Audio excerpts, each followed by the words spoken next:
How to compare before and after photos in FaceApp. First of all, open FaceApp on your device and upload or take a photo you want to edit. Apply your desired filters or edits like makeup, age, hairstyle, or any other effects.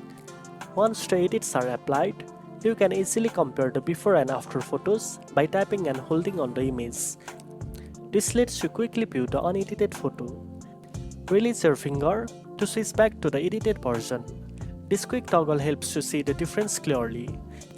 You can repeat this anytime while editing to compare changes and decide if you want to keep the edits.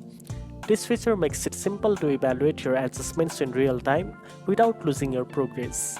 It's a great way to perfect your look before saving or sharing your photo. Now you know how to compare before and after photos in FaceApp. If you found this video helpful, don't forget to like, share, and subscribe for more editing tips. Thanks for watching, and I'll see you in the next one.